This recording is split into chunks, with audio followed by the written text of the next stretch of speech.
Hey everybody, Rose Matter here. Welcome to part 5 of my Higurashi When They Cried Tsumihoroboshi Let's Play. The last episode was insane, to say the least. Rena, holy crap, like, just went ham. 2 people dead by the end of the last episode. Was not expecting that to happen so quickly. So, it ended with her taking the body parts to go bury into the mountain, and the rest of the club going to the junkyard to do a treasure hunt for Rena, which means that they're most likely going to find parts of the body. So I feel like it's all going to come to a head in this episode, and Rena's going to have some splaining to do. So I'm so excited to jump back into this and see what's going to happen next. So let's go.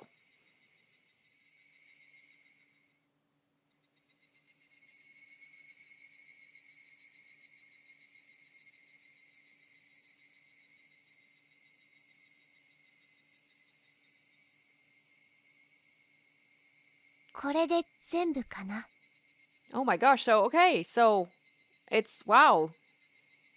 I wasn't expecting this part. She was explaining, so they must have just found something in the graveyard, or graveyard, I mean, it kind of is a graveyard, found something in the junkyard, and then, being like, Rena, what the hell did you know about this? And then she's like, I have to explain myself.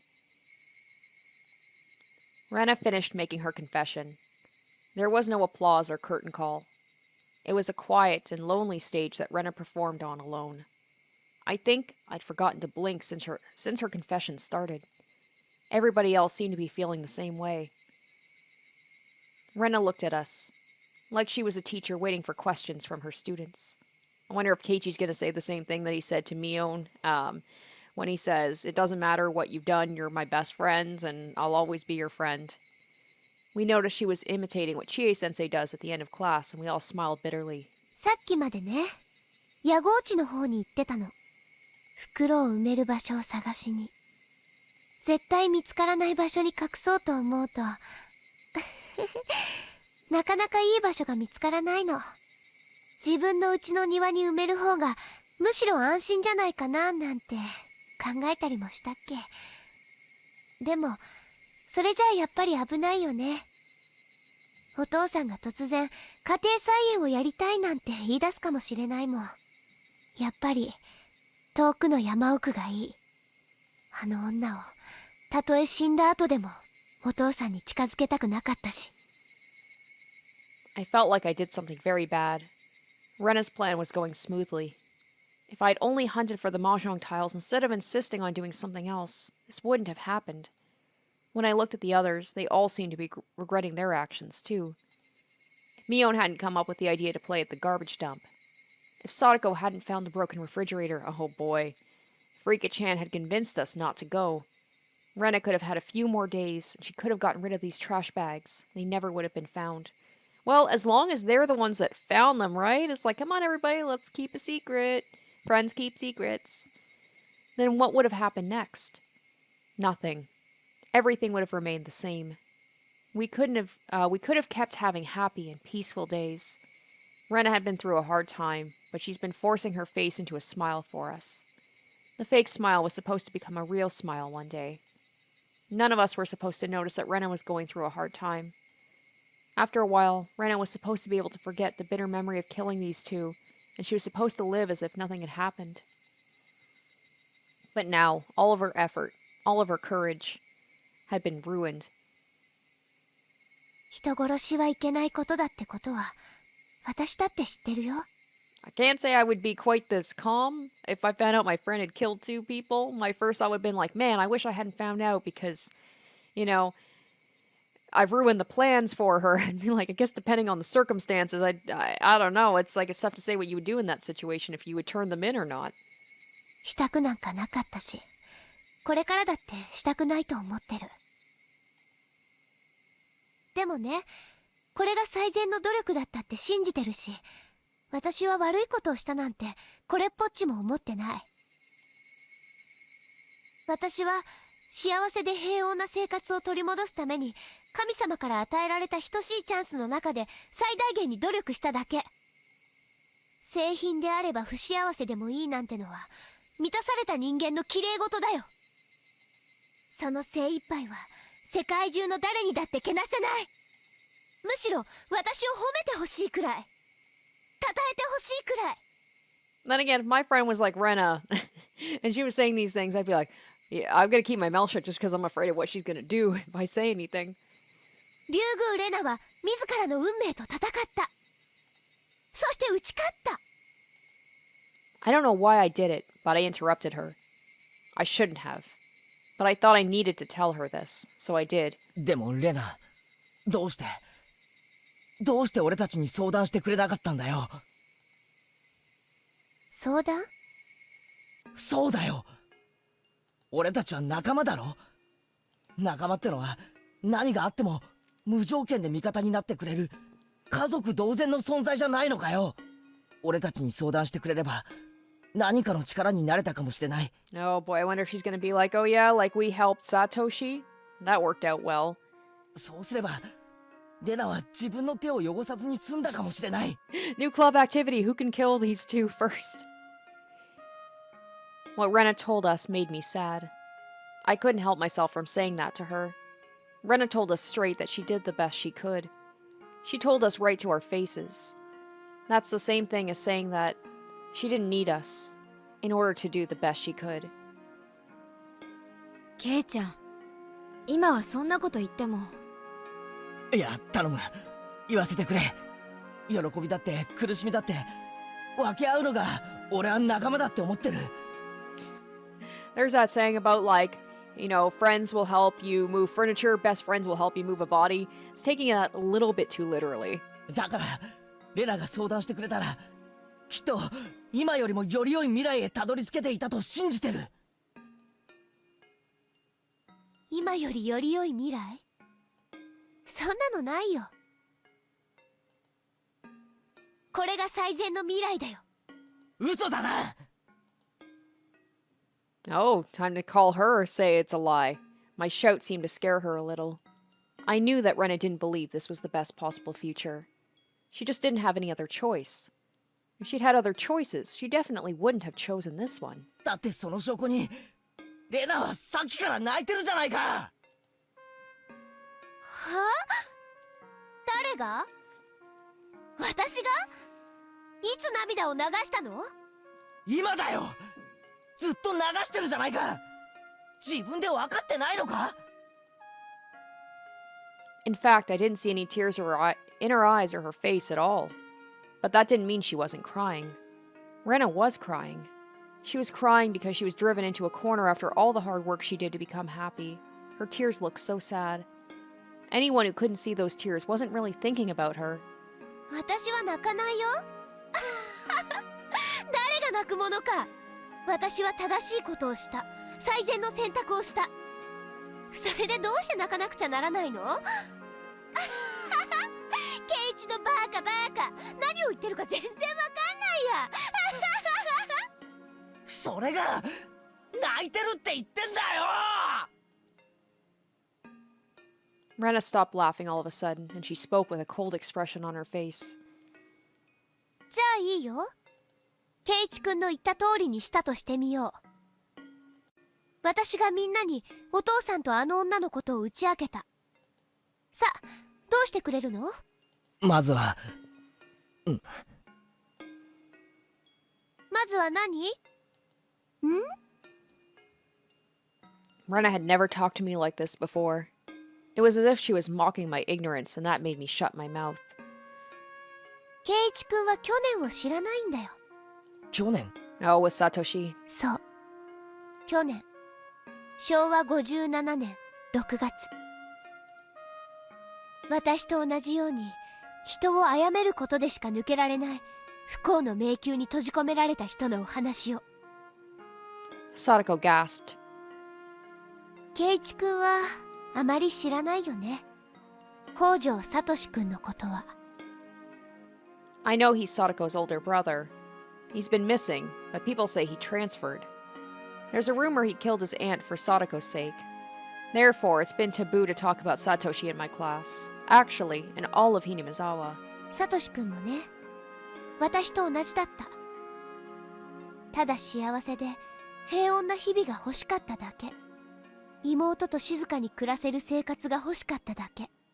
圭一くんも去年殺されたさとこちゃんのおばさんがどういう人だったかは噂聞いてるよね。 If what I've heard is true, this is what happened.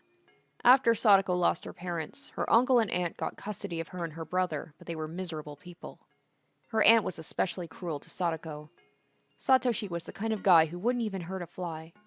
But his aunt probably was the only one whom he didn't have a problem killing. That's how terrible a person she was. 北条家のトラブルはね、ひなみ沢では誰もが知っていたんだよ。おばさんがヒステリックで誰彼関係なく食ってかかることも、サトシくんとさとこちゃんを意味もなくいじめていたことも全部ね。もちろんクラスの誰もが知っていた。御三家の当主跡継ぎであるみーちゃんとリカちゃんだってもちろん知ってたし、さとこちゃんに至っては当事者だもんね。圭一くんの言う仲間たちはひなみ沢の誰よりもよくサトシくんの辛さを分かっていたはずなんだよ。それで結果はどうだった？誰かがサトシくんを助けてくれた？誰も助けなかった。みーちゃんは一番力があるくせに村のしがらみがどうとかよくわからない理由で煙に巻いて、 Oh, damn. 結局無責任な同情の言葉をかけて傷つけるだけだった。 Wow, Rena's saying that right in front of Mion. そんなことはないよ。 Oh. サトシくんは分かってたよ。みーちゃんが口ぶりだけは同情してるふりをしながらも全然助ける気がないことを分かってた。だからサトシくんはね、途中からみーちゃんのことを嫌うようになったんだよ。普段は仲間だとか友達だとか言っておきながら、結局は北条家をいじめる園崎家の一味でしかなかったってね。私は別に。何も救わずに放置した。 Oh, she's sounding like Shion in this episode. サトシくんの助けてほしい思いを同情という言葉で拒絶したんだ。それがどれほどサトシくんを傷つけたか分かってる？ Mion tried to find something to say, but failed to do so. She bit her lip instead. それはリカちゃんも同じだよね。 Rena calling everybody out. Now Rena was pointing fingers at Rika-chan. Unlike Mion, Rika-chan looked emotionless and empty, just like Rena did. リカちゃんは確かにみーちゃんに比べたらその発言力は微々たるものかもしれない。でも神社に出入りしてるお年寄りたちにとても大きな発言力を持っていたはずだよ。リカちゃんにもできる努力があったのにしなかった。リカちゃんも結局はみーちゃんと同じ哀れみの表情を浮かべて小娘を装っただけだった。するのはサトシくんやサトコちゃんを慰めるだけ。その根本原因に対して何の手も差し伸べようとしなかった。そんな無慈悲な哀れみがどれほど残酷だったか想像できる？サトシくんが欲しかったのは救いだった。誰かに助けて欲しかった。自分の力だけではどうしても抜け出せない苦境だったから。首まで沈もうとする沼の中で精一杯手を伸ばして誰かに掴んでもらうことを期待していたんだよ。そうね。 Rika-chan's voice sounded mature. It was very different from how she usually sounded. サトシたちを救う方法がわからなかったから慰めることしかしなかった。それにかまけ救う何かを探し続けなかった罪は Oh, she's sounding like the other 否定 Rika. しないわ。 Whoever this other Rika is, I still don't know. 分かってるじゃない。 Rena gave her a twisted smile. That ugliness caused me to look away. そしてサトコちゃん、あなたに信じられるかわからないけれどあなたの罪はとても重い。 I didn't understand why she was blaming Sadako. I tried to take her side, but I gasped in surprise when I looked at her. Man, she really is sounding like Shion. Oh, she looked like she was accepting the sin that Rena had mentioned. Sadako must have wanted to confess her sins before Rena pointed it out to her. And so Sadako opened her mouth first. 信じてくださるかどうかはわかりませんけど、ちゃんと気づいてますのよ。その罪。そうなんだ。ニーニーがいなくなってしまったあの夜に気づきましたのよ。それをどうしてニーニーがいるうちに気づけなかったのか。わかるよ、その気持ち。後悔した時にはもう遅いというのは私も同じだったから。だから私は同じことがもう一度起こったから今度は戦った。さとこちゃんのその罪はきっと将来あがなえるよ。その罪に気づけたならきっとね。それでももうニーニーは帰ってきませんのね。Oh, wow. It's like unlike in the other episode, Sadako was very adamant the fact that she thought Satoshi was coming back, and now she's the opposite.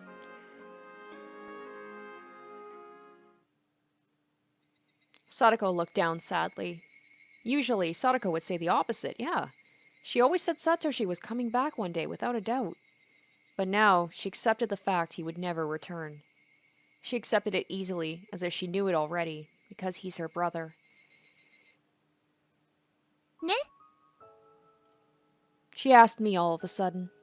これが私と同じ苦境にいた昭和57年のみんな。サトシ君は自分を助けてくれそうな人たちにはみんなに全てを話したよ。助けてほしいと言ったし、辛いとも言った。打ち明けた、相談した。転校してきたばかりの私にまでね。それはみっともないことじゃない。本当に不幸な人はね、必死なんだよ。サトシ君は自分でも懸命に頑張ってた。それでもどうにもならないからみんなに助けを求めた。ずっと求めてた。でもね、これが圭一君の言う無条件で味方になってくれる仲間たちの体たらくなんだよ。仲間なんて楽しくてどうでもいい時間を一緒に寄り合って過ごすだけのお友達。本当に辛い時に味方になってなんてくれないんだよ。昔からそうだったよ。 Damn, 引っ Rena. 越し先でもそうだったからね。 She's so harsh, but I mean, she's got reason to be. She's, you know, it's like Satoshi's, his situation was just like hers, and she's like, and look what happened there. だから私、自分がサトシ君と同じ状況になったと知った時、 And the difference was, 私は仲間に打ち明けるのなんかやめようってね。 the difference was that like everybody in Hinamizawa knew what Satoshi was going through, whereas Rena was like, people didn't really know. So it's like, if a whole town knows what's going on, they still won't help you. Like, if, what would happen if it's just like her word against, you know, an adult's? だってどうせ誰も助けてくれないし助けられないものなら、同情なんて気がめいるだけなんだよ。せめて学校にいる間くらい楽しく過ごした方が気が紛れていいかもしれないもの。実際みんなと楽しく過ごす学校の時間は楽しかったよ。とっても幸せだった。あの女たちとのトラブルをわずかの時間でも忘れることができて本当に良かった。サトシ君もそれに気づけていたらよかったね。そうだったなら学校での時間くらいは楽しく過ごせて、あそこまで心を追い詰めずに済んだかもしれない。どうせ自らの手で叔母を殴り殺す以外に解決方法はなかったのだし。転校してきたばかりで村のこともほとんど覚えていない私には、サトシ君をどう助けてあげればいいかわからなかった。できるのは話を聞いてあげて少しでも心を軽くしてあげるだけ。でもそれ以上に助けることができたのかもしれないし、私もその努力を怠っていたかもしれない。それなのに昭和57年の私はサトシ君と仲間のつもりだったんだよね。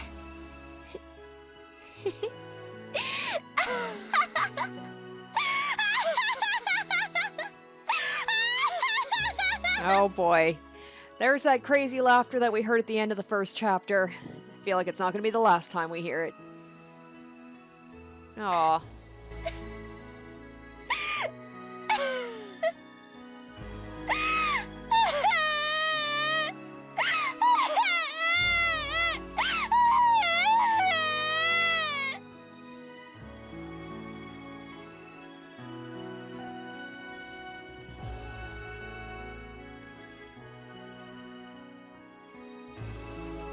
Rena's self-derisive laughter changed into grievous sobs. Her tears gradually wore away at our relationship of trust. Nobody will help me. Friends are just people who you have fun with. You can't trust them. The more Rena cried, the clearer we heard her voice in her heart. Well, this is going to be awkward at school the next day. Mion, Sadako, and Rika-chan looked into the distance with sad expressions on their faces. I was the only one who could say anything back to her now. I had to tell her this. And she knew it too. She just needed to hear it from someone. I braced myself to tell her something that might hurt everybody. よくわかったぜ、レナ。昭和57年のことはよくわかった。こいつらが白状だったってこともわかったさ。でもよ、サトコだって言ったろ。こいつらはみんな自分の罪に気がついた。後悔した。だから今度は違うはずだ。今度は仲間の苦しみを真に理解して助けてくれるはずなんだ。去年いなかった人に言われても信憑性ないね。ああ、そうだ。俺は去年いなかった。だから残念だぜ。去年の俺がもしここにいたならば、サトシのために絶対に戦った。Oh. そうだ。嘘じゃねえ。俺はひなみ沢に来てからどれだけ仲間がかけがえのないものかを知った。だからそんな仲間たちを救うためなら俺はどこまでも戦うぜ。サトコやサトシをいじめるおばがそんなにもうぜえやつなら、サトシになんかもったいねえ。この俺が叩き殺してやった。Oh, I would have done it myself. Damn, Keiichi. ものの1500秒でだ。1500 seconds. 躊躇なんかしねえぞ。速攻だ。学校の倉庫あたりから金属バットの Oh 一 my 本をちょ gosh, ろまかして he's 即ぶっ literally 殺してた。 saying what happened. 口先だけならどうとでも言えるね。Oh, Rena, if only you knew that Keiichi, he's not just talking out his ass. 人を殺すのにどれだけの思い切りがいるかも知らないくせに。知らねえし知る必要もねえな。仲間を救う以上の義務がどこにあるってんだ。ケイチ君は全然分かってない。人を殺すことがどれだけ汚らわしい行為で、どれだけ自らを美化しようとも決して振り払えない汚れであることを分かってない。そうだな。確かに仲間を救うためでも直ちに人殺しってのは短絡的すぎるよな。レナの言い分に相反するようで悪いけど、悪いことに悪いことで立ち向かうってのは多分うまくいかないようにできていると思うんだ。仲間のためなら人殺しだって厭わないその精神だけは立派だと思う。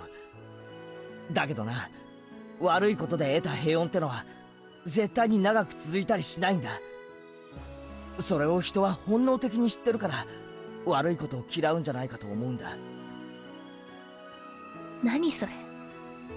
ケイチ君が何を口走ってるのかよくわかんないよ。 She didn't have to tell me that. I was aware I wasn't making any sense. But for some reason, I could easily imagine a world like that. Like, once again, these parallel timelines or whatever is going on, where he even talked about, like, a metal bat, 1500 seconds. Like, it's too precise for what actually happened in one of the chapters. A world in which I saved my precious friends by committing an evil act. Like, it's weird that he said 1500 seconds specifically, not like a couple of minutes, like most people would say. The peace I seized by doing that evil deed didn't last long. It got worse. It ended in a way as terrible as the sin I committed. This was a memory that shouldn't exist. There we go.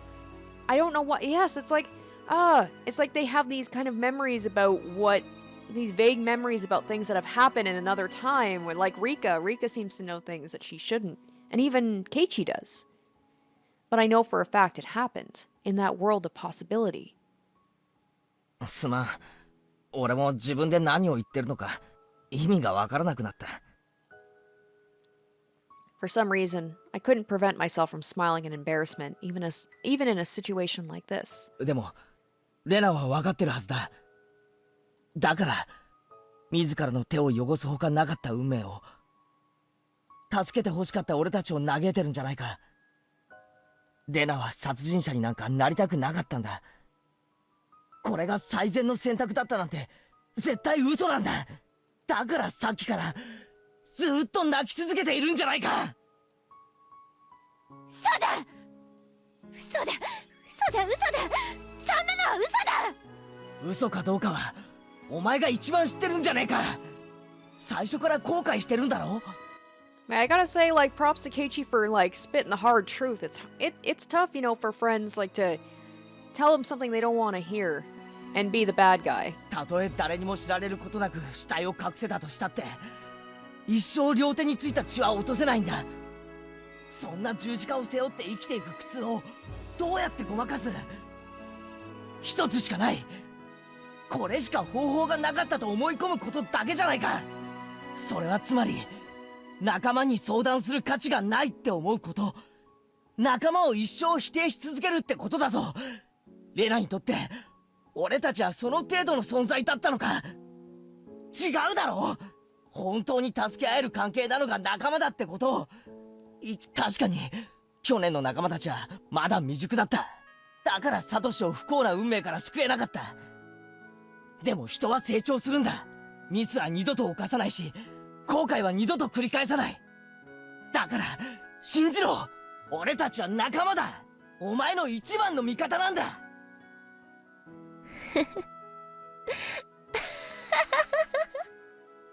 つまりそれは私も未熟だったってこと？そうだ。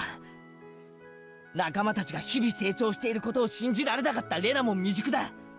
だがそれを責める気はないぜ。俺たちだってレナが一人悩むのを今日まで気づけなかった。人は語り合うことでしか胸の内を明かせない。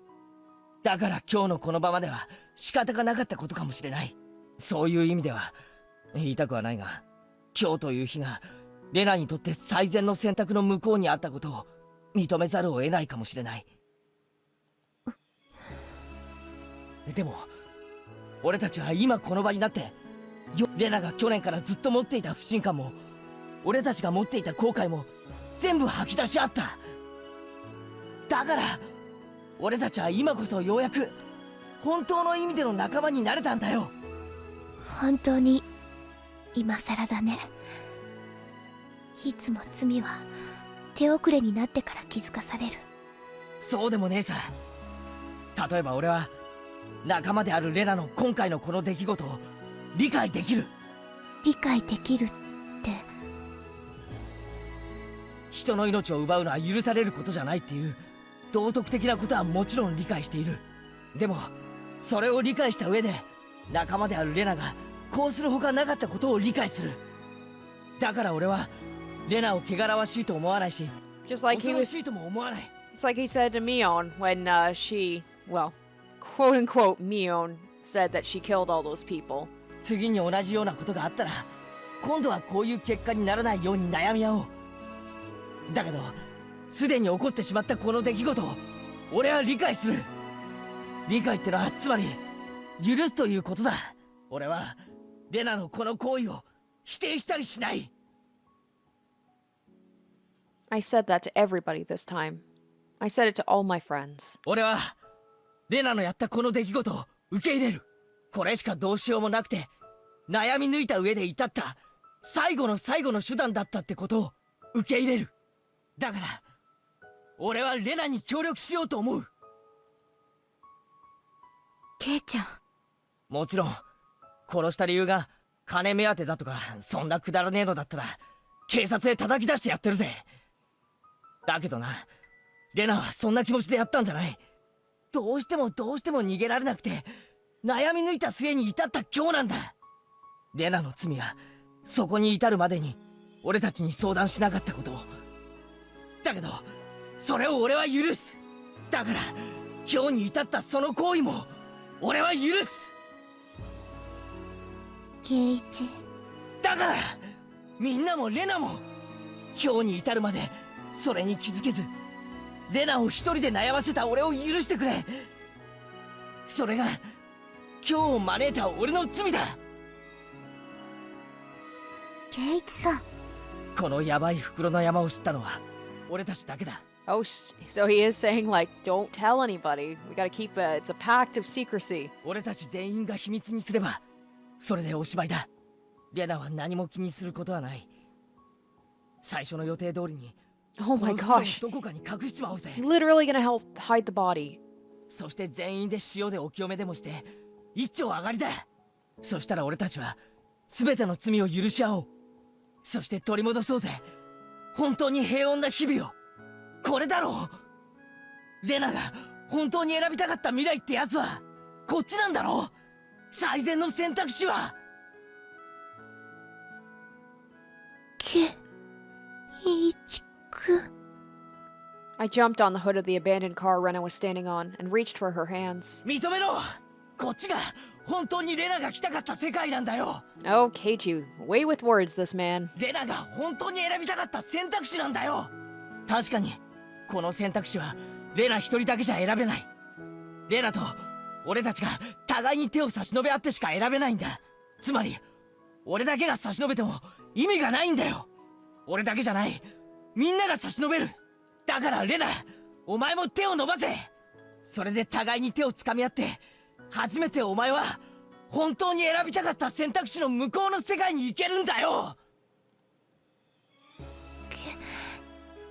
圭一くんの言葉は本当なら嬉しいよ。 I just imagine like someone walking by and he's just screaming this and someone just comes by and finds the body and then that's all over. でもみんなもそうだとは限らないよ。 A little hand touched mine. It was Rika-chan. リカちゃん。レナは決して汚れてなんかいない。あなたは決して屈しなかった。そしてこんなにも泥だらけになりながら、そんなあなたをどうして私は認めずにいられるのか。 Rika-chan's small hand was strong and she spoke eloquently. 私は逃れられない不幸の迷宮に飲まれ、全てに失望する堕落の心地よさを知っている。 It's kind of the irony of, asking friends for help when Rika knows she's about to die in 10 days, but she can't say anything because nobody can do anything about it. だからこそたった一人で屈することなく戦い続け、今日そんなあなたが身近にいることを誇りに思おう。私も圭一と同じあなたの罪を許す。だからあなたも。リカちゃん。私は無力な小娘だけれどきっと戦えた。自分も運命に屈しないレナのように戦う。 No, because she is talking about, her dying. だから私をあなたの仲間として許してもらいたい。 Rika-chan usually acts childish, but now she was like a totally different person. She meant every word she was saying. And then another little hand reached out to ours. サトコ。 Sadako put her hand over mine and Rika-chan's. She didn't say anything, looking down for a while. Rika-chan urged her to speak. 私もリカも両親を失って一人ぼっちですけれど、今日までそれを嘆いたことはありませんでしたよ。皆さんという仲間という家族がいたから。私はこれからも皆さんとレナさんと仲間という名の家族でありたいと思っていますのよ。家族同士だからこそ時には全てを打ち明け合うのは当然ですわ。だから今日はいいきっかけになったと思ってますの。互いの罪を許し合う機会が恵まれたことに感謝いたしましたよ。仲間という名の家族か。サトコにしちゃいい例えだな。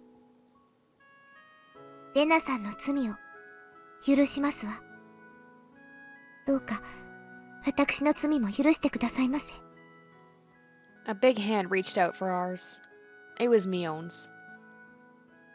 仲間の大切さを語るのは部長である私の役目だと思ってただけに、いやはや私も部長失格かななんて。ミオ、ごめん、ふざけたね。Mion still smiled and scratched her head. レナの境遇を察しなかったことを仲間として部長として恥じるよ。許してほしい。もちろんレナが私たちに相談しなかったことも許すよ。それは私が打ち明けるに足る存在じゃなかったってことだからね。私はリーダーであらねばと日々努力しているはずなのに全然至ってなかった。その未熟さはだからレナの罪を許す。レナ、 This is like a very sweet moment, but this is still around someone murdering two people, so it's kind of weird. 俺たちは全員手を重ねて差し伸べたぞ。こっちは全部揃った。あとはお前だけなんだ。手を伸ばせ。こっちへ来い。お前が本当に来たかった世界はこっちなんだ。もう手は全員が差し伸べてる。あとはレナだけなんだ。だからためらうな。レナは人殺しだよ。きっとみんなに迷惑をかけるよ。レナ、私たちは。リカちゃん、もう余計なことは言わなくていい。俺たちは全員で手を重ねて差し伸べている。この事実にこれ以上上塗りする言葉は Was 何 Rika も gonna 必要ない。 was Rika gonna say in different you know, like realities, all of us were murderers at some point? I think. I mean, Sadako didn't kill anybody, as far as I know, and Mion, I don't think she killed anybody by her own hand. I'm trying to remember. Keiichi definitely, yes. だからレナにだって言葉はいらないんだ。ただ黙ってこっちへ手を伸ばせばいいんだ。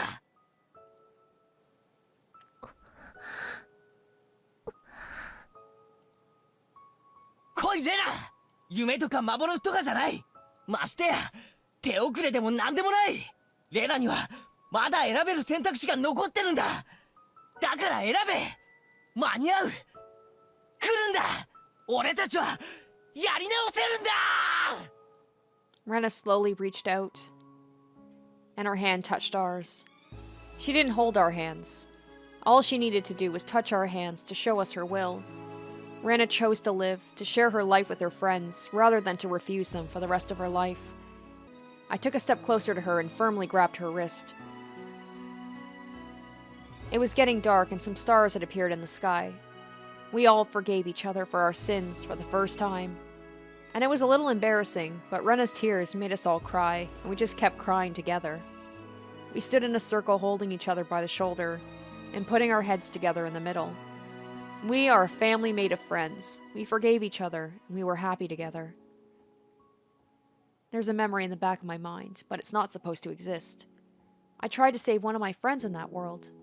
In order to do that, I rejected all of my other friends. I acted recklessly alone. And I brought about the end of the world. Oh shit, that's right. That was the whole thing when the gas explosion happened. The situation we had here is the same as the incident in that faraway world, in the sense that people have been deprived of their lives in order to save one friend of mine. But other than that, it was different. We have Rena, Mion, Sadako, Rika-chan, and myself. Nobody was missing. We were going to regain them. We were going to regain those happy and peaceful days.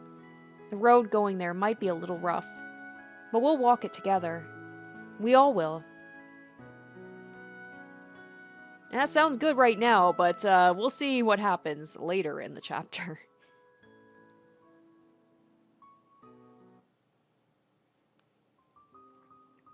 We went to the place in the mountains of Yaguchi that Rena had picked for burying the bags. Carrying corpses is a scary thing to do, but it made us united more strongly because of that. So it's a good thing to know, how do I strengthen my relationship with my friends? It's not to go on maybe one of those like wilderness excursions or whatever. It's somebody needs to kill someone, then we all need to have like a secrecy pact and bury a body together. That's true bonding right there. Since each part of the corpses is in a separate plastic trash bag, we can tell what's inside each bag by touching it. First, we forced ourselves to laugh whenever we had to touch the bodies because we were scared. But after a while, we got used to it, to the point where we could make jokes about it. Of course, all that was probably a bluff, but we all tried our best. Mion somehow had detailed knowledge of how to hide corpses, and she told me to dig the hole deeper. Okay, maybe I'll take back what I said about I don't think Mion has killed someone. That sounds a little, suspicious. Rika-chan helped to carry the bags. Sadako used her talent of setting traps to perfectly camouflage the place where we buried the bags. Me? I was in charge of digging the hole. Rena dug it earlier, but I made it a little deeper.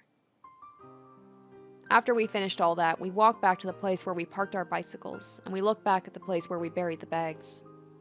It was completely unnoticeable. We'd never be able to find the place again once we left for home. That's how perfect it looked.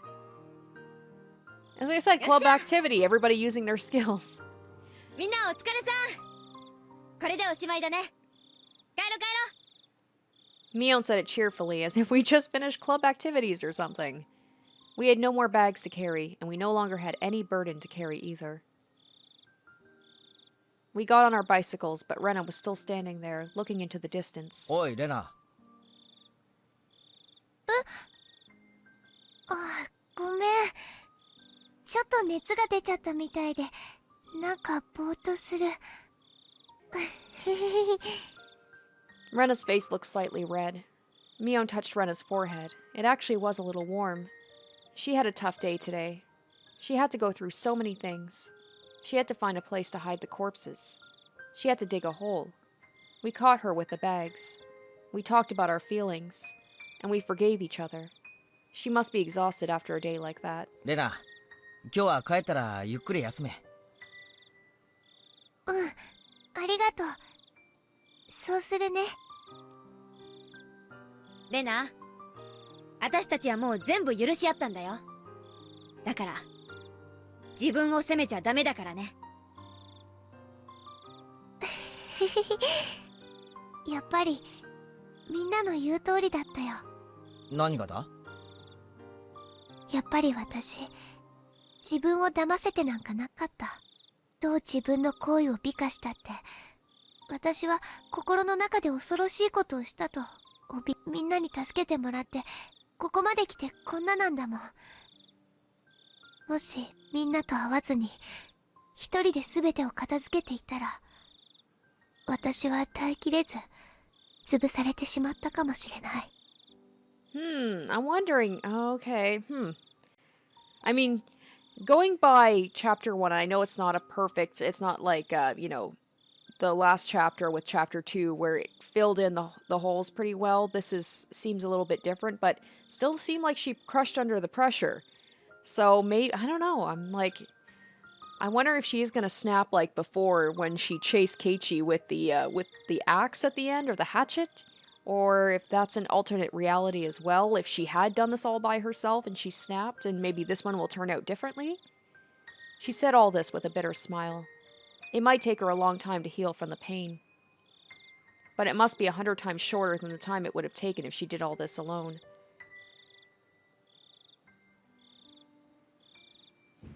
Rena's home was the closest from here. Rena went her way, and the 4 of us were left behind. Mio made a suggestion. 明日からなんだけどさ、みんな揃って今日のことを忘れるのがいいと思うんだけど、どう思う？そうですわね。それが一番レナさんにとって優しいことになると思いますわ。レナは強い人です。僕たちがそう振る舞えば、レナもそう振る舞ってくれますですよ。振る舞いもずっと続けてれば本当になるって言うもんな。語らないことでそのうち私たちは忘れていくよ。そして完全に忘れきった時が私たちのゴールだね。おそらくその日は一生かけて来るか来ないかを探ることになると思いますです。そうかもしれませんわね。簡単に忘れられることではありませんでしたよ。仮に生涯忘れられなくてもいい。大切なのは最後まで全員の胸にしまって秘めておくことなんじゃないかと思う。思い出させない方が大事だからね。We nodded in agreement, just as my house came into view. じゃあな、みんな。明日また学校でいつもの通りに。いつもの通りに。いつも通りにトラップに引っかかり遊ばせですわね。じゃあね、ケイちゃん。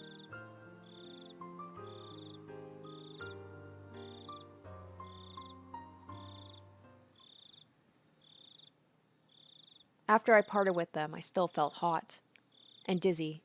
It felt really weird. I wonder if she's gonna say it's Oishiro-sama or something. It's like, she has to atone for her sins even though her friends forgave her. He won't. I was even staggering to the front door. I felt as if I was floating in the air, like I just took some very strong cold medicine. Today, something very shocking, something that made me super happy, and something very embarrassing happened to me. I felt as if my heart and mind were about to explode because they were filled to the brim with both happiness and sadness. I don't know whether I made a crucial mistake today, or if I had the happiest day of my life. I don't know which it was, and all I could do was stare blankly into space. I felt frustrated, too. Even though they were my friends, I was caught in the act of abandoning the corpses. But at the same time, I felt relieved that my reliable friends accepted what I did. Those emotions were all mixed up in my heart, and they were equally strong, making it difficult for me to decide what I was feeling. I was losing my sense of balance. It was like the world was warping around me. I heard sounds as if I was in a shower. Everything left me with a feeling of unreality. When those emotions were about to make me lose control, I felt a heat on my wrist. The part where Keiji-kun grabbed me earlier started throbbing. My feelings weren't cooperating with me, but the heat on my wrist calmed them down for me. I don't know how to express what I felt when my friends and I held shoulders together in a circle earlier.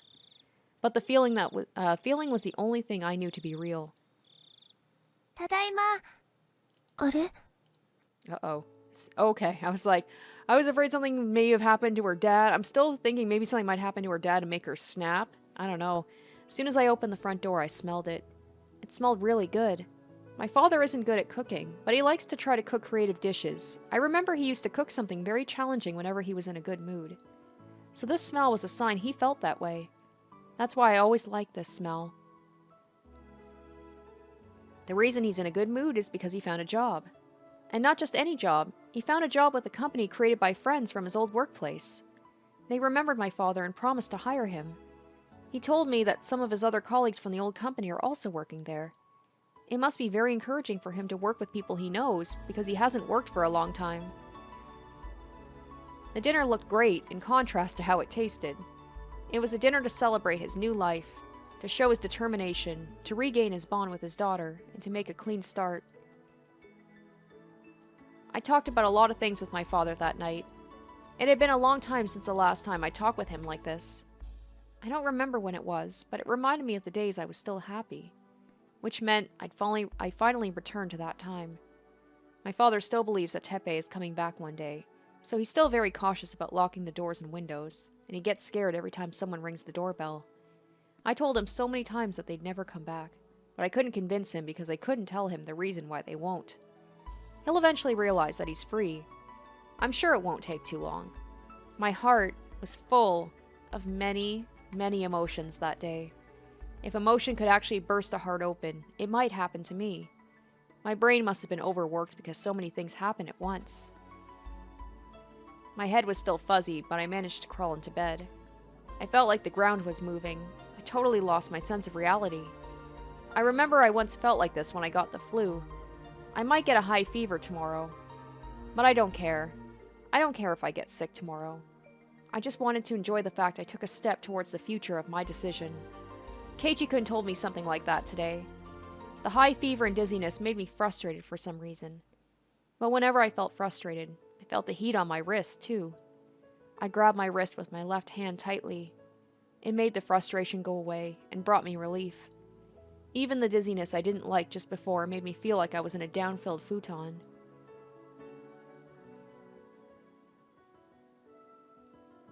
I was falling asleep in that down-filled futon on my first night in a new world.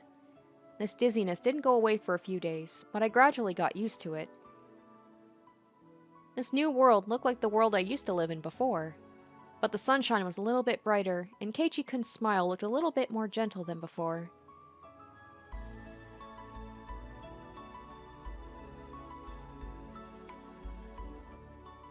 We made more noise than we used to. We spent every day slowly, but in high spirits. Oh, what an idiot I am. I underestimated that dizziness, and I caught a summer cold in June, or this is the psychosis starting to break through again. I don't know. What is this dizziness about? I wanted to get better as soon as possible. I should have taken the day off from club activities, but I forced myself to play with them every day, and that made it hard for me to get better. I finally learned my lesson recently. I don't need to feel frustrated. There's no limit to happiness in this world. As long as we keep wishing for it, it will continue forever. I don't need to feel frustrated anymore, because tomorrow I will have the happiness I have today. We'll have the Watanagashi Festival next Sunday. Mi-chan tells us we'll have a lot of fun and we'll go extra crazy. I really can't wait. Oh, well, we'll see what happens at this Watanagashi Festival. Once again, everything seems kind of like happy, happy, happy, even though there was murder. How long is that going to last for? Right, letter from the forestry office. It's still June, yet the air is filled with the cries of cicadas. How is everyone in Hinamizawa doing? The Watanagashi Festival is coming just around the corner. We staff members from the forestry service are going to perform a wood sculpting demonstration at the festival. We'll be happy to lend out our tools and teach your kids how to sculpt wood themselves. It'll be an excellent memorial gift. Also, we would like to inform everyone that we're going to cut down trees in the local hills this summer. Ooh. They said hills, not mountains, but as part of the number XX 4th Forest Landscape Management Project. This project involves preserving the beauty of the forest by cutting down old trees and planting new ones. Which means digging holes. The Forestry Service needs volunteers who are interested in helping us cut down the old trees. You can enjoy the beauty of nature under the blue sky while helping out with this preservation activity. The project will begin during summer break, so you can bring your kids too. I'm just waiting. Where is it going to be? Is it in that place where she buried the bodies? This will be a good opportunity for your kids to learn about nature and have a valuable experience. Yep. The locations of the project are in the forests in the Takatsudo and Yaguchi areas. Oh, there we go. Ooh, coming, gonna come. It's gonna come to a head. Oh, here we go. Here we go. This is when it's gonna start to go down even more. 誰かのことを思えば、相手も自分を思ってくれると信じてきた。悲しかった思い出を置き去りにして、少女は明日を見つめようと前を向く。甘えず、頼らず、たった一人で未来を切り開くために。その先にあるものは幸せか、それとも不幸せか。罪滅ぼし。誰かを愛したかった。でも本当は誰かに愛されたかった。Okay, we are at the festival. 特製のフランクフルトはいかがですか？あよ。シロップはイチゴにメロンにブルーハワイがあるよ。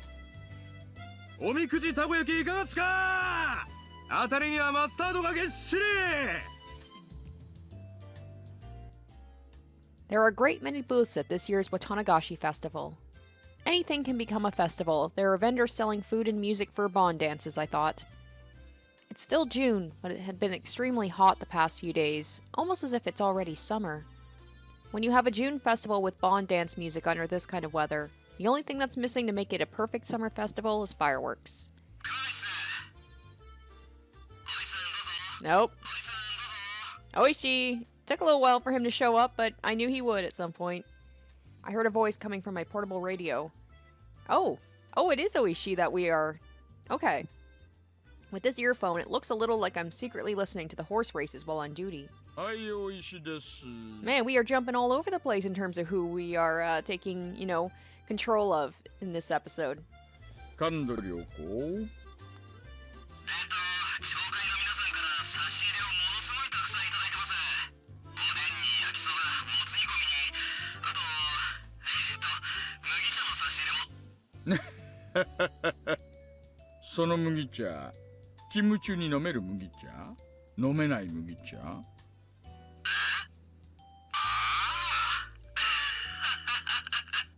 その麦茶、缶ならもらっといてください。コップなら自体でお願いします。はい、了解です。それと、紹介役員が挨拶に来てます。村長と、あと、園崎家の方からも。お寮のばあさま？やだな。おいし。無線があるんだからすぐに呼び出せるだろうってすごい剣幕でして。あのばあさま、死ぬときは絶対脳梗塞ですね。Well, not always. 了解了解。すぐに戻ると丁重にですよ。お伝えください。Oh well, I guess I'll have to go back and mingle with the locals. All of a sudden, a group of kids came running towards me from behind. After a quick look at them, I noticed they were the granddaughter of the old bag and her friends. They occupied a corner of the shooting gallery stall, making a lot of noise. Oh yeah, that's what happened in the first one with Keiichi with his rapid-fire gun, and then he won that thing for Rena, I think? Once again, I know it's not one-to-one on what happened in the first chapter, but Mion Sonozaki. When acting her age, she's a cute, normal girl, but do I ever hate it when she acts like a member of the Sonozaki family. She'll be the boss of the Okonomiya Yakuza territory in 10 or 20 years. Just you wait and see. And while I was thinking things like that, I noticed that Mion wasn't the one taking leadership of her group this time. It was the boy. That boy, I know him. He just moved here recently. The boy from the Maebara mansion. Keiichi Maebara-kun, was it? I heard the Maebara family is from the city, and are supposedly very rich, too. But he doesn't flaunt his family's wealth, and he has a good reputation because of that.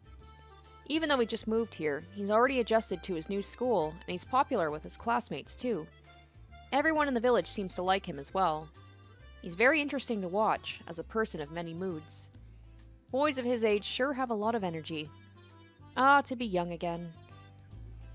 おい、次はレナだぜ。ここでレナはかなり美味しいタイミングだぜ。大丈夫レナ？具合悪いんじゃないの？ごめん。 Yeah, because in the first chapter, I don't think she seemed like completely normal, so maybe this does deviate. ちょっと射的は横で見てたいかな。 Yeah, that definitely didn't happen, did it? なら無理をしないで休んでいるといいのです。ではレナさんを飛ばしてここでいよいよ真打ち。私の出番でございましてよ。 It looked like only 4 of them were having a good time. The girl called Rena seemed outside of that circle of smiles. Her name is Rena Ryugu. What was her real name? I couldn't remember, but I can check when I get back to the station. Rena is only a nickname. I believe she moved here a year before Maebara-kun did. Her mother divorced her father, or something like that. She's a strong girl who does all the housework by herself. It's amazing how much everybody, like I get it, small town, everybody is in everybody's business. She's a very modest girl, I'm told, which is rare in this era. Unlike Maebara-kun, it seems like she hadn't really opened up to her friends just yet.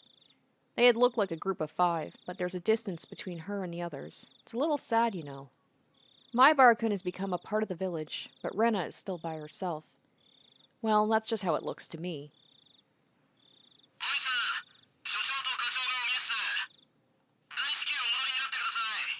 おいし了解。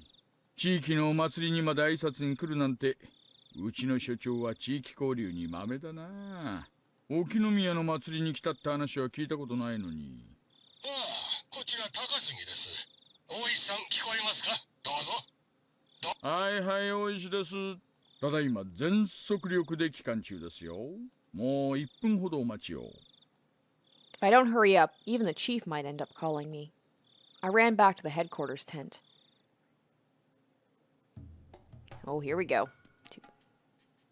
Gonna get serious now? Why is Oreo so pissed off? Oh, and there's Takano and Tomatake. Of course, they gotta show up even for a little bit, right? So this kind of stuff happens, like they met up with him and all that stuff. But yeah, the Rena thing, like, she's definitely acting different than, you know, the first chapter. おいさん、先生が到着してます。 Okay, and this was when Tomatake, they found the body. It's, yeah, progressing very quickly. ああ、どうもどうも。どうですか、入江の先生。I think even the game's like, you guys know what happened. We'll just kind of fast forward it a bit. Oishi entered the cornered off area. In there, people from forensics were taking pictures of the corpse from various angles.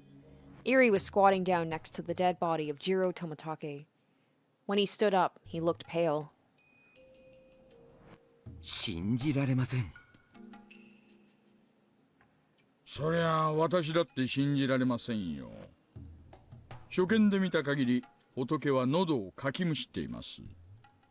それも自分の手でです。こいつはまっとうな死に方じゃない。十中八九何らかのヤバめな薬物でしょう。彼は何らかの薬物の常習者だったということでしょうか。さあね。そいつを調べるのはどうやら我々の仕事になりそうです。大石さん、この角材は多分仏が振り回したんじゃないかと思います。で、途中で捨てて喉をかくのが楽しくなっちゃったんじゃないかと。角材を何のために振り回したんでしょう。自衛のためと考えるのが一番自然だと思います。仏の体に外傷がいくつかあるのに気づいてます？ええ、打撲傷を思わせる跡がいくつか散見できます。ってことは一番考えられるストーリーは、仏が祭り終了後沖宮へ帰る途中、ここで何者かに襲われた。それで取り押さえられて怪しげな注射とかそういうのをされて、その結果錯乱させられて死に至らしめられた。喉をかきむしるように誘導できる薬物なんて聞いたことがありません。 Now that's the thing, is still want to know about what is in this vial, in the syringe that Rika had, you know, that he was supposedly given, you know, the one that Mion and Rena had at the end of the first chapter. I don't know if that's gonna, you know, happen in this chapter as well, but like I still don't quite know what this supposed drug is. 私もそっちは専門じゃありませんが、薬物中毒の一つに自傷行為ってあるらしいじゃないですか。まあその辺はうちの鑑識のじい様が調べてくれるでしょう。おいさん、失礼します。ここから数百メートルのところに富武二郎のものと思われる自転車が見つかりました。お、そうですか。ありがとうございます。何か手がかりとかは？いえ、初見では特には。今鑑識が言っています。じゃあつまりその自転車があった場所が襲撃場所と考えていいんでしょうね。それで戦ったり逃げたりしてここまで来た。Oishi frowned, crossing his arms in front of his chest. Eri was looking at the miserable corpse of Tomatake, and he kept saying the same thing over and over. ありえない。絶対にありえない。 And Eri maybe knows something about this drug as well? Like, I don't know.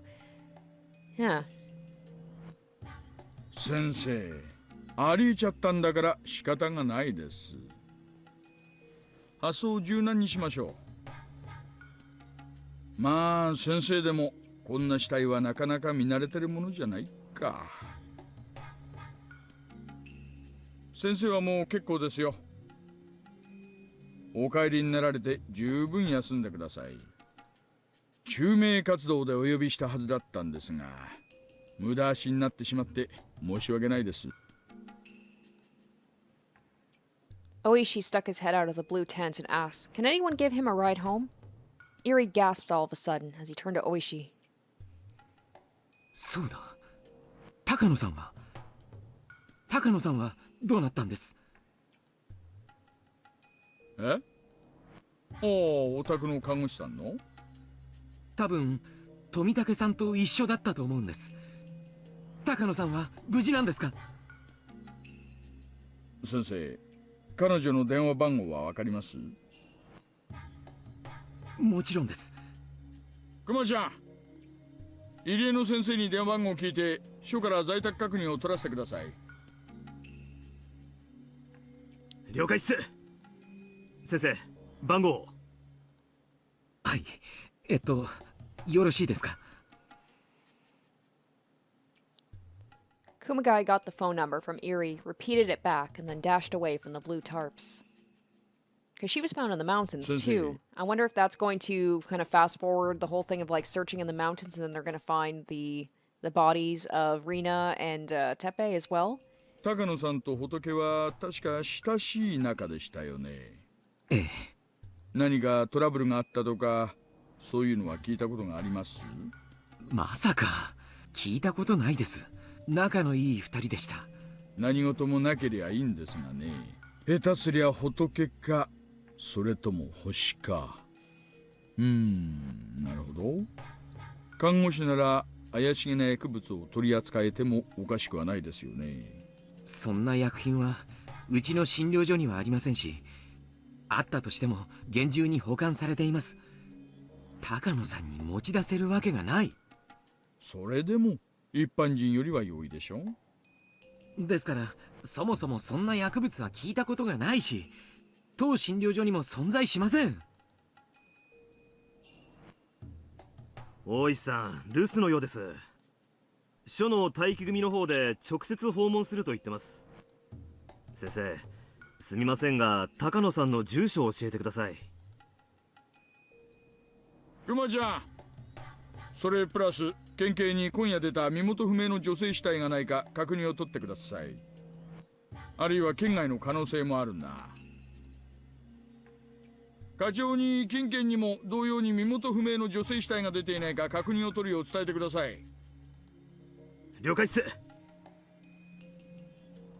高野さんも殺されているということですか？さてどうでしょうね。まだ外車とも星とも決まったわけじゃありません。もちろん無関係って可能性だって残ってます。明日は月曜だってのも構わず、その辺の飲み屋で飲んだくれてる可能性もありますからね。信じられない。どうしてこんなことが。まあ私だって信じられないです。ひなみ沢村連続開始事件、これで5年目ですよ。お社様のたたりが5連続ってことになっちまいます。くそ、なんとか今年で尻尾を掴んでやりたいな。定年前にこの山だけはなんとか片付けたいんです。Oishi hates the curse of Oyashiro-sama, and had been leading him around by the nose for 5 consecutive years. The victim of the first year, the manager of the dam construction site, was his friend. Despite his desire to avenge his friend, the mystery had only deepened, and one case followed another year after year. Oishi would be retiring next March. As a retiree, he'd be able to ask about the progress of the investigation, but he wouldn't be able to take the initiative anymore. In other words, this year was his last chance for revenge. Would he have to put his head in the lion's mouth to capture the culprit? Oishi quietly clenched his fist. I believe. I believe that this maze has an exit. Maze is a very convenient word. A maze always has an exit. You don't call it a maze if it doesn't have one. I know I'm on the right path towards the exit of this maze. I used to miss these minor divergences, but now I don't miss anything. I don't make any mistakes. This time I could feel a response that was different than all the other times. I'm sure I can finally get to the exit of this maze. So we do know that he retired years later in the episode or the chapter with Akasaka. So I'm wondering if he ever did figure out who it was. It seemed no, he didn't, because that was after he retired. Him and Akasaka met up, and then they had all the discussions about like Rika dying, and then they wrote that book about the mysteries of this. So yeah, like I'm assuming we will get an answer eventually, but the question is like when? How many years is it going to take before there is an answer, or will it happen in another timeline? All these things, still would like to know, but I'm imagining it's probably going to take a while before I figure it out. I wonder if Akasaka's going to come back too, but no matter which path I choose to come to this point, Jiro Tomatake always dies. Yep, that's one of the things that always happens. In every one of these timelines, every one of these chapters, certain things always seem to happen. I'm just like, when are they going to find the bodies? And they're going to be going after Rena. Maybe. I'm just so curious about how this is going to end.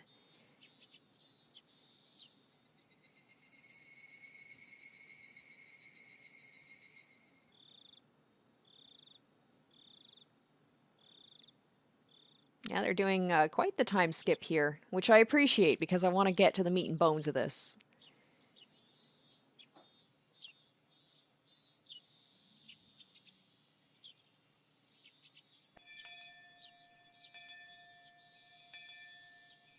Rena had been sick ever since that day, and she hadn't been able to join in on club activities as often since. まだちょっと風邪っぽいの。そうでございますの。それは残念ですわね。なあレナ、たまにはパーッとはしゃいでみないか。多分元気に遊べば吹っ飛ばせると思うんだよ俺は。うんうん、そうだね。そうかな。この横になっている方がかえって毒になることもありますです。そうですわよね。病は気からとも言いますですわ。Everybody had suspected for a while Rena isn't really sick, at least physically. It's just many things happened to her at once. She caught a mental cold. That's why I thought she would get better when she played with us, just like we used to. It seemed like Rena was aware of that too. She knew she had to get out of her state of depression soon. She wanted to get better. She wanted to have fun again every day.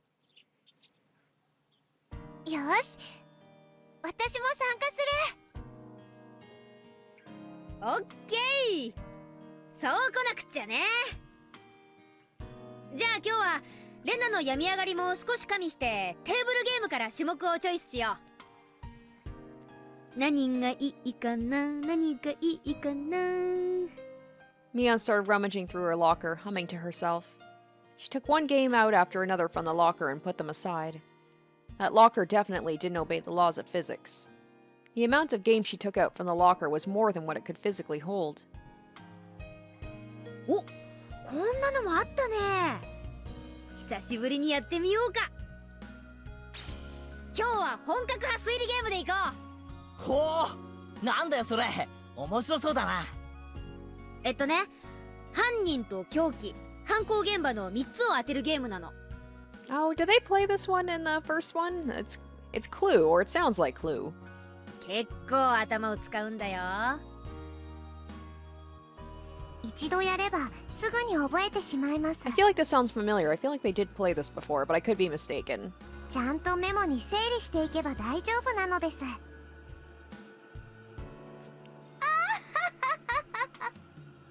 情報の整理にはちょっとしたコツがありますのよ。素敵な私の最も得意とするジャンルでございますわね。The rules don't seem that difficult. In short, it's a game where you sound out the cards each player holds in order to try and reason out the identity of the cards first drawn out of the deck. There are plenty of games in different formats where you try to identify something hidden in the least number of steps. This one just happens to be a competitive one of those. The key to winning this game would be how well you can organize your information. We usually like to play athletic games so we run around a lot, but in our club you have to excel both academically and athletically. よしよしよし、なんだか面白くなってきやがった。やろうぜやろうぜ。レナ、今日こそ曖昧になってるあの水鉄砲勝負の時の白黒をつけてやる。そうだね。よーし、レナも本気で行くからね。レナが本気なら僕も本気を出さないといけませんです。ですわね。あの水鉄砲の一件以来、ケイチさんとレナさんの評価を改めましてよ。容赦なく行かせていただきますわ。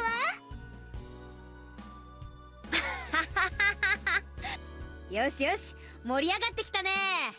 おじさんもこういう暑さを期待してたんだよ。よし、行ってみよう。よし行くぜ。 Alright, there we go. It's been a while since we've heard this music. Since we didn't get the activity at the festival. 俺がナイフで書斎はどうだ。あるよ。レナはね、ケイチくん毒薬で玄関ホールだよ。私はこれですわね。ミオンピストルラウンジですわ。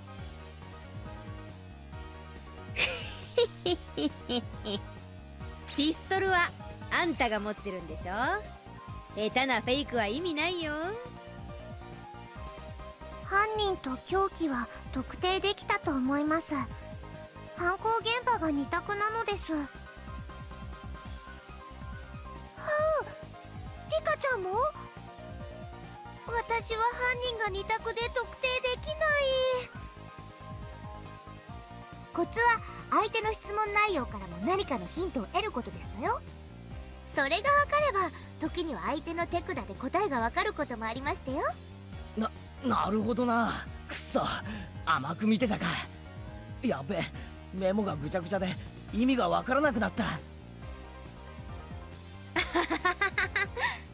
メモに書き取るコツが分かればこのゲームは7割方攻略したも同然だね。ま、7割程度じゃおじさんには勝てないけどさ。I kind of knew I didn't stand a chance of winning this game, but I gradually started picking it up. Rena seemed to be getting her energy back as she played along. It was the right decision to force her to play with us today. While we were in the middle of the game, Chie-sensei came into the classroom. 楽しそうですね。ところでリュウグウさんはいますか？リュウグウさんにお客様が来ています。 Everybody looked puzzled. Oh no, is it the police? I don't think Chie would be quite so smiley if that were the case. Parents sometimes showed up at school for some reason, but Chie-sensei never called them visitors. It's rare to have a visitor at school. なんだろう。ちょっと行ってくるね。みんなは部活続けててね。Rena left the classroom at a run. どうする？待ってるか？どれだけかかる用事かわからないからね。レナもああ言ってたことだし、私たちは続けようか。Okay, who is this visitor? I'm so curious. Is it Oishi? Why do I have a feeling it's him? Would they have, learned about this so quickly? Around the entrance, the glaring sun and the cool shade made for a clear contrast. It is him. An old man who's holding his jacket on his arm was waiting for me. He looked like he was overheating, and his tie was limp. I doubt they know about the disappearance of Rina and Tepe and connected to Rena so quickly. They're probably just saying, hey, we saw you hanging out with Tomatake at the festival. Do you know anything about that? リュウグウさんですか。リュウグウレイナさん。 Ever since Rena called me Reina, I've hated that name more than ever. Because of that, I didn't have a good first impression of this man. Nobody seems to have a good first impression of Oishi. そうですよ。どちら様ですか？私の車はエアコンが効いてますから、そっちで Oh, お話ししましょ this is like the exact opposite because it was before it was Keiichi. And he said the exact same thing, う。 I feel 暑くあ like. りません？ He ignored my question and started walking towards the car parked in front of the school gate. If he wanted to talk about something normal, he would have used the teacher's office. But he wanted to talk in his car instead. I couldn't help but feel suspicious. Chi-sensei let him see me, though. That meant he wasn't a suspicious individual as far as she was concerned. Who was he? 取って食いやしません。どうぞどうぞ。 He called out to me while opening the rear door. Is he a policeman? Did the police find out I killed those two? I feel like Rena's gonna be much more calm about it than Keiichi was. I felt anxious all of a sudden. Was this what they called a voluntary interview? I didn't want to go in that car, but if I rejected his offer, it would only make me look suspicious. I prepared myself and got in. It was really cool inside the car. A car AC must cost a fortune. At least my father's car doesn't have one. 冷えすぎだったら言ってくださいよ。私ガンガンに冷やしちゃうたちですから。で、私に何の用ですか？ In retaliation, I ignored his question and got to the point like he did. He pulled out a small notebook from his breast pocket and flipped through it. He picked out a photo from it. The photo showed the face of a goofy-looking man. この男性のことでご存知のことがあったら教えてください。 The man in the picture was expressionless and looked half asleep. Sometimes you can't even recognize your own family members in a photo where they don't have an expression. So there's no way I would recognize a person who wasn't related to me. But anyway, that was a bit of a relief. Okay, this had nothing to do with Rina or her partner. I was like, when he said related, I was like, is it her father? シャツにマジックで落書きがありましてね。リュウグさんをはじめクラスメート何人かの署名入りでした。これ、富武さん？ I don't feel his usual carefree unreliableness from this picture at all. From this half-awake, emotionless face. では、こちらの女性はわかりますか？ I knew what he was going to show. ミオさんです。高野ミオさん。二人に最後に会ったのはいつですか？綿流しの祭りのお開きになった直後くらいにあったと思います。何か気になったこととかありませんか？何でも結構です。話してください。富武さんたちに何かあったんですか？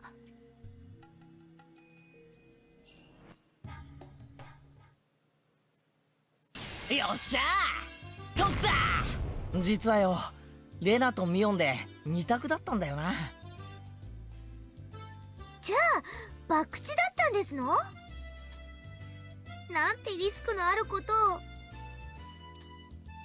それでも勝ちは勝ちなのですよ。お、レナだ。おかえり。ずいぶん時間かかったね。Mio noticed Rena had returned. She looked exhausted. I have no idea what she talked about with the visitor, but it was obvious it wasn't something fun. レナ、大丈夫？